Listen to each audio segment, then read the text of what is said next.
My name is Hailey Grant. I'm 31 years old, and the moment that shattered everything in my family started with one notification vibrating across a silent library table. I wasn't doing anything dramatic, just reviewing financial documents for work, trying to stay focused, when my phone lit up with a preview from our wedding group chat. I glanced at it casually at first, thinking it would be another update about color palettes or table placements. Instead, I saw a single sentence that sliced straight through me. "You're not invited to the wedding. Goodbye, loser." For a second, I wasn't sure if I'd read it correctly. Then the screen flickered again as someone reacted to the message. A thumbs up. From my father. That was the moment something inside me went still. Not broken. Still. Clean, sharp clarity washing over everything that confusion used to blur. They didn't explain. They didn't hesitate. They didn't even check if I'd seen it. They just carried on. The chat kept rolling with jokes, little bursts of excitement about the rehearsal dinner, laughing emojis stacked on top of each other like nothing had happened, like I had never been part of any of it in the first place. I stared at their messages, at their casual cruelty, at the total confidence that I would stay silent, stay useful, stay paying. So I typed one sentence back. Perfect. Then I'll remove my payments from the account. Not one of them took it seriously.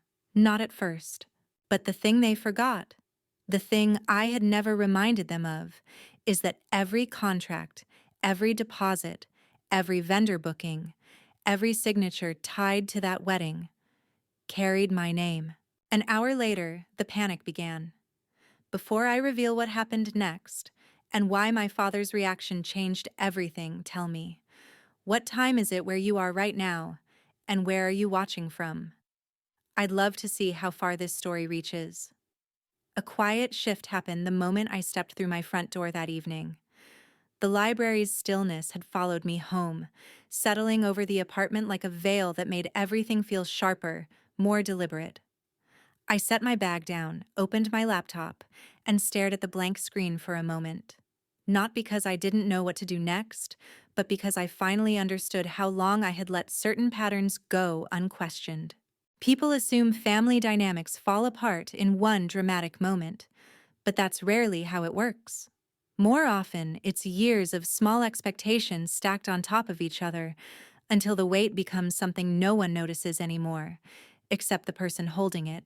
In my family, that person was always me. I grew up being called the responsible one, the daughter who didn't push boundaries, didn't ask for much, didn't need the same level of attention. My sister needed help. I was told I was good on my own. When a bill was overdue, my name came up. When a repair was too expensive, the suggestion felt casual. "Hailey, can you take care of this until next month?" That next month usually stretched into years. It didn't start maliciously. At first, I helped because it felt natural, because that's what you do when you love people. But the requests kept expanding, creeping into more parts of my life. I covered utilities once, then twice, then it became normal. I helped with late fees on a credit card. I paid for a car insurance renewal when things were tight. A small loan turned into a pattern. Every time, I heard the same justification. "You're steady, Hailey. You always land on your feet. Steady, responsible, the one who could afford to bend." That's how I ended up being the person who coordinated every vendor for the wedding. My sister wanted a beautiful venue but didn't have the credit score to secure the reservation, so I stepped in. The catering company needed a valid card for the deposit, and everyone looked at me. The florist required a signed agreement, and once again, the pen landed in my hand before I fully registered what I was agreeing to. My parents said they would reimburse me once everything settled. My sister insisted she and her fiancé would pay me back after the gifts. It didn't matter which excuse they used. The underlying message was always the same. Hailey will handle it. Hailey always handles it. What I never said out loud, mostly because no one would have heard it, was that I wasn't as unbreakable as they assumed. I had my own expenses, my own future, my own life to plan. But every time I tried to draw a boundary, the conversation spun into guilt or dismissal. My needs were negotiable, theirs were not. Staring at my laptop now, I could see those years more clearly than ever. Every invoice I'd scanned and saved, every contract I'd signed, every payment confirmation neatly filed into organized folders because that was my role. The reliable daughter, the financial buffer, the safety net no one acknowledged but everyone depended on. For the first time, though, I didn't feel resentment rising in my chest. What I felt was awareness, cold, steady, and overdue. I clicked open the folder labeled Wedding Documents. Pages filled the screen. Agreements from the venue, catering details, floral arrangements, timelines, itemized deposits. My signature sat at the bottom of every document, a quiet testimony to a version of myself who kept believing things would eventually balance out. But balance only exists when all sides participate. I leaned back in my chair, letting the glow of the monitor wash over the room. There was nothing impulsive about what I needed to do. No anger clouding my judgment, no vindictiveness pushing me forward. Just a long, overdue shift in gravity, an understanding that I no longer had to hold up every piece of a structure that had never once supported me in return. People like to say that boundaries ruin families. I think failing to set them does far more damage. My hand moved almost automatically to the trackpad as I prepared to take the next step. Each document confirmed the same truth. I wasn't powerless here. I had simply forgotten how much control I had ceded over time. That clarity felt unfamiliar, but not unwelcome. A soft shift in the air marked the next moment, the kind that happens when you know something in your life is about to move in a direction you can't undo. I loosened my shoulders, opened a new tab on my laptop, and reached for the first contract in the stack. The venue's number was already saved in my contacts. I had spoken with them more than anyone else involved, coordinating dates, confirming layouts, adjusting small details whenever my sister changed her mind. Calling them now felt strangely effortless, as if the weight of every previous conversation had finally detached itself. The manager answered with the same warm professionalism he always used. I matched his tone, stating clearly that I needed to cancel the reservation tied to my name. He pulled up the account, paused, and confirmed politely that the booking was indeed under my information. His voice remained neutral, but there was a carefulness to it, an understanding that this kind of request often came with complications. There were no complications here. Not for me, anyway. He explained the cancellation terms, mentioned the deposit, and outlined what would happen next. I agreed to everything without hesitation. The process took less than 5 minutes, yet the shift it created felt far larger than the time it occupied. When I hung up, my apartment seemed quieter than before. Next came the catering company. I forwarded the confirmation email, signed the cancellation form, and acknowledged the non-refundable portion. The florist followed. A short phone call, a brief verification, a cancellation recorded in their system. The photographer required a longer conversation, mostly because she remembered every detail of the vision my sister had insisted upon. Her voice softened when she realized I wasn't calling to adjust the schedule, but to erase it entirely. Not one of these cancellations required my sister's approval. Not one required my parents' signatures. Every vendor recognized me as the sole client, the point of contact, the decision maker, the person financially responsible, the person with authority. It was surreal how simple it all was. As I worked through each account, emails stacked neatly in my inbox, confirmation notices, voided contracts, refund breakdowns. I kept my pace steady, moving from one task to the next without stopping long enough for second thoughts to take root. The silence of the apartment wasn't empty. It was clarity. My laptop chimed again when the dress boutique responded. They were polite but cautious. The deposit was under my card, the fitting had been scheduled using my information, and the balance remained unsigned. Their message ended with a standard line.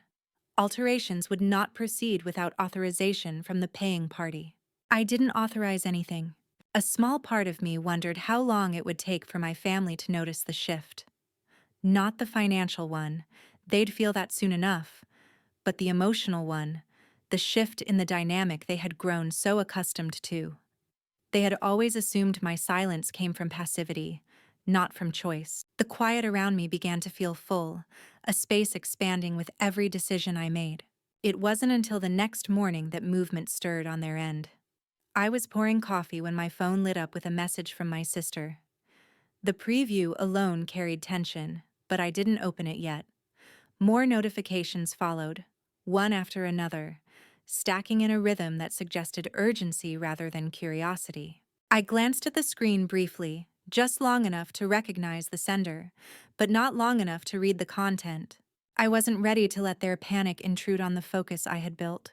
Another alert appeared, then another. My mom, my dad, my sister again. The rapid burst of messages pulsed across the screen like a storm forming in the distance. They weren't used to unanswered calls. They weren't used to silence from me at all. Their urgency didn't move me. I set the phone down, letting the notifications pile up without interference. The world outside my apartment carried on. Traffic humming faintly, a dog barking somewhere down the street, footsteps from a neighbor heading down the hall. Everything continued as if nothing monumental had happened. Inside, everything had. I returned to my laptop, reviewed the last round of confirmations, and closed each window one by one. My signature sat on every document, and my decisions were final. There was no need for anyone else's involvement. No one could undo what I had done. By early afternoon, the atmosphere around me carried a different kind of tension, the kind that settles in when someone realizes control is slipping through their fingers. My phone vibrated again, not with uncertainty this time, but with insistence. I picked it up, saw my dad's name on the screen, and knew immediately that whatever patience he had been clinging to earlier had evaporated. The first message came through with a clipped sharpness, as if he'd typed it without stopping to breathe. Enough. Fix this now. A second followed almost immediately. Your sister didn't mean what she said. Don't make this bigger than it needs to be. Then a third. You're overreacting. Call them back. There was an authority in his tone he'd always assumed he had. The expectation that I would fold, because folding had once been easier than fighting. The assumption that I would prioritize their comfort over my own boundaries. It was so familiar that for a moment, I simply stared at the screen, recognizing the old pattern in its most concentrated form. Not long after, my mom joined in. Her messages were gentler on the surface, but they carried a different weight, softened pressure masquerading as concern. Your sister is stressed. Emotions are high. Be reasonable. We can sort this out if you calm down, sweetheart. Calm down. Reasonable. Words designed to redirect responsibility back onto me, the same way they always had. Neither of them asked what had led to my decision. Neither acknowledged the months of planning, the expenses, or the way I had been treated. They simply wanted the fallout cleaned up. Then came my sister's message. Short, calculated, sharp around the edges. If you don't put everything back, I'll tell everyone what you did to Ryan. It wasn't the threat itself that struck me. It was the desperation beneath it. She didn't specify anything. She didn't explain. She didn't even verify whether the accusation made sense. She just reached for something she thought might scare me into submission. Something vague enough to sound damaging, but empty enough to reveal how little she actually had to use against me. I didn't respond. The notifications kept coming, rolling in without pause, but I silenced my phone and walked away from it. Their urgency wasn't mine to hold. It wasn't until my laptop chimed that I returned to the desk. A new email sat at the top of my inbox, an automated message from the venue's fraud prevention department. The subject line alone sent a cold clarity through me. Request verification, attempted account access. I opened it. Someone had called pretending to be me. They had used my full name, attempted to reverse a cancellation, and insisted I had changed my mind. When the staff member asked for identity verification, the caller hung up. There was no mystery about who it was. It made a strange kind of sense. When direct pressure failed, the next step was to bypass me entirely. My dad had always believed that obstacles were things to remove, not consider. If a boundary existed, he pushed past it. If a system required proof, he found ways around it. The idea that vendors saw me, not him, as the primary authority must have been intolerable. But what struck me most wasn't anger. It was recognition. A clean, precise understanding of how far he was willing to go to maintain control. Another email arrived, this time from a different vendor. The tone was polite, but firm. They needed confirmation that I had authorized further changes to the account. No change had been authorized. No one had been given permission.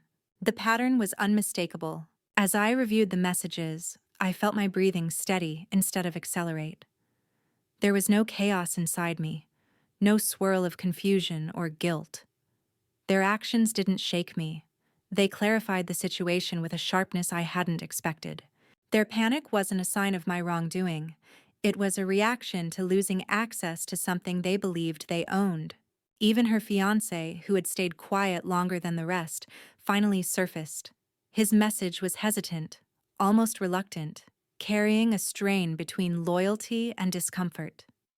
He didn't accuse me of anything, but the unease in his words made it clear that he had begun hearing fragments of conversations he wasn't sure how to process. I read everything once, then closed the messages without replying. None of it required an immediate response. None of it changed the decisions already made. The day moved forward around me, steady and unbothered, as if reminding me that not every storm demanded participation.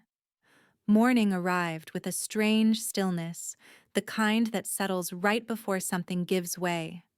I had barely stepped into my kitchen when my phone vibrated again, this time with a call from a relative I rarely heard from. I let it ring out. A moment later, a voicemail followed, then another message appeared on my screen, this one from my aunt. That alone told me the ripple effect had finally reached beyond my immediate family. I opened her message, reading each word slowly. She didn't dance around the subject. She never had. She wrote that my sister had been telling everyone I had a meltdown and that I had sabotaged the wedding out of jealousy. The tone in her message wasn't accusatory. It was weary, disappointed by what she'd been told, but still giving me room to speak for myself. I didn't reply right away. Instead, I set the phone down and let the information settle. Their story had started spreading faster than the truth ever could. Another message came minutes later, this time from a cousin whose updates usually consisted of holiday photos and recipe swaps. She asked if it was true that the wedding plans had fallen apart, that vendors were backing out, and that my sister was now scrambling for alternatives. There was a note of disbelief in her words, as if she hadn't expected the situation to unravel this dramatically. I hadn't either, but I also wasn't surprised. Throughout the day, more updates filtered in, from relatives, acquaintances, even distant family friends who somehow caught pieces of the chaos. The fragments all aligned into a clear picture. The wedding had tipped into full crisis. According to one message, the outdoor setup my sister tried to assemble had been dismantled by the city after a neighbor reported the structure. No permit had been filed, no safety guidelines followed. Another update came about the catering company refusing to reinstate service, citing trust concerns after someone attempted to modify my account without authorization. The florist had declined to move forward as well, stating that the financial point of contact was unclear. Everything my family tried to salvage slipped through their hands. It wasn't vindication I felt. It was distance. A widening gap between the fallout and the person I used to be in these situations. These were the kinds of emergencies I had always been expected to fix. I would have stepped in, reorganized everything, smoothed the edges of their chaos, and found solutions no one else wanted to bother with. That used to be my role. But I didn't feel any instinct to intervene now. My phone buzzed again. This time it was my mom. Her message carried a sharpness disguised as heartbreak, a blend of accusation and helplessness. She wrote that everything was falling apart, that my sister was devastated, that the family was embarrassed. She added that she didn't understand why I was choosing to be cruel. Cruel. The word hung in the air for a moment. I wasn't the one who had removed myself from the wedding. I wasn't the one who dismissed someone I relied on. I wasn't the one who used threats, manipulation, or identity misrepresentation. All I had done was stop funding a celebration I was no longer invited to attend. But in their eyes, withholding support was violence, upholding a boundary was betrayal, and protecting myself was cruelty. The next message came from my dad, shorter than usual, carrying none of the authority from the day before. His tone shifted into something that hovered between anger and desperation. He insisted the situation was fixable, that I was the only one making it difficult, that I needed to think about the bigger picture. The bigger picture had never included me. Not really. Another update arrived from a cousin shortly after. This one heavier than the rest. She wrote that my sister's fiancé had been visibly upset throughout the morning, muttering to friends about finally seeing how her family handles things. She added that tension was building between them, the kind that doesn't come from a single argument but from the accumulation of small realizations. Still, none of this made me feel triumphant. It just made everything clearer. Their choices were catching up to them, and for the first time, I wasn't cushioning the impact. By early evening, the flow of messages had slowed, replaced by a muted hum of silence, one that carried exhaustion rather than resolution. My phone sat on the table, the screen dark, notifications paused. I didn't reach for it. Instead, I remained still, letting the quiet settle into the space that existed between who I used to be and who I was becoming. Nothing in the world around me changed, but everything in the dynamic had.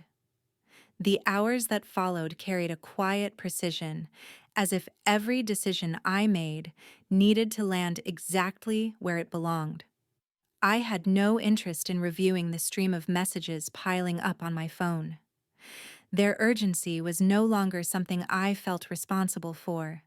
Instead, I opened my laptop again, not to undo anything, but to make sure every thread tying me to this situation was finally cut. The first step was practical. I logged into my accounts and reviewed each bill I had been covering for far too long, subscriptions my family never reimbursed, utilities I had absorbed without argument, payments that had quietly become routine. One by one, I removed my card from every autopay. Electricity, internet, insurance renewals. The responsibilities they had pushed onto me faded from the screen with each confirmation prompt. None of these were dramatic gestures. They were overdue corrections. Next, I contacted my bank. I reported recent attempts to impersonate me and requested a security review on all linked accounts. The representative was calm and professional, walking me through added safeguards, new authentication measures, and alerts that would notify me immediately if anyone tried accessing my information again. Her tone never shifted, not even when I explained that the impersonation attempt came from someone in my own family. She simply typed, verified, secured. It was the kind of clarity I needed. From there, I placed a fraud alert on my credit report. It's a simple process, one that anyone in the US can initiate with a single submission, but its implications are significant. Any future credit checks would require additional verification.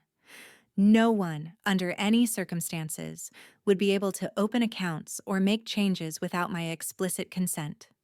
It was protection I should have put in place years ago. The notifications on my phone were still coming in, buzzing faintly from across the room. I didn't move to silence them this time. Let them arrive. Let the noise build. It no longer had a place in the decisions I was making. At some point in the afternoon, my mom called. When I didn't answer, she called again. Then she texted. Long, winding paragraphs about disappointment, about family unity, about how stressful the timing was. There was a plea tucked into the middle of it, a familiar tug designed to pull me back into the role I had outgrown. I read it once and closed the message without replying. My dad didn't bother with softness. His voice came through in a voicemail, each word controlled but edged with frustration. He talked about responsibility, about expectations, about how I was letting the family down. The irony of those words didn't escape me.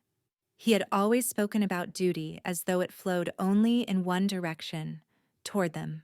I deleted the voicemail. As the days stretched on, the distance between their panic and my clarity grew wider. I started packing, not out of impulse but out of recognition. I had been planning a move for months, hesitant to take the next step because of family obligations that were never reciprocated.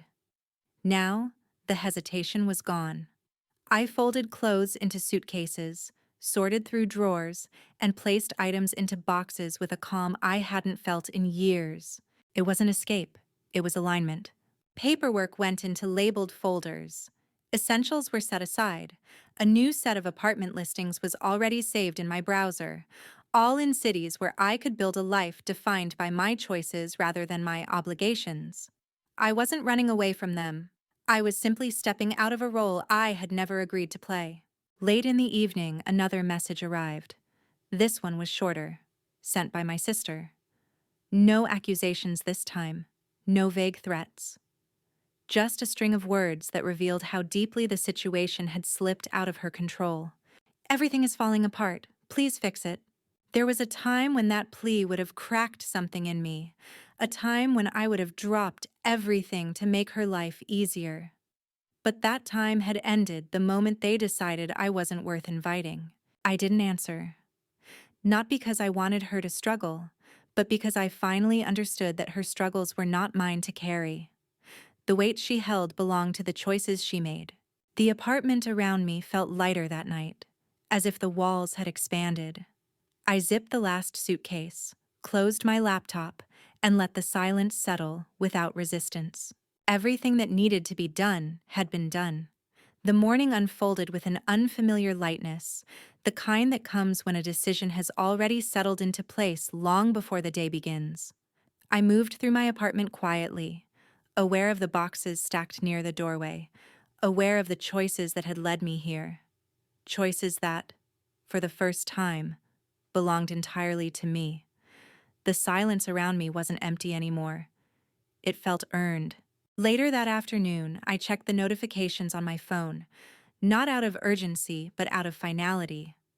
The screen displayed a string of updates, each one reflecting a different angle of the unraveling I had stepped away from.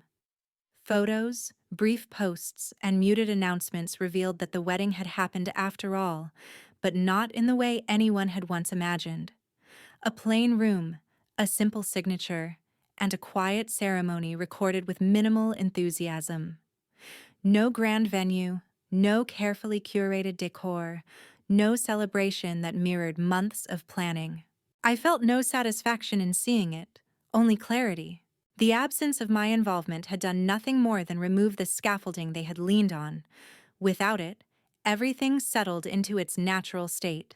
They had built something unstable, and unstable things tend to fall under their own weight. Over the following weeks, distance shaped itself into routine.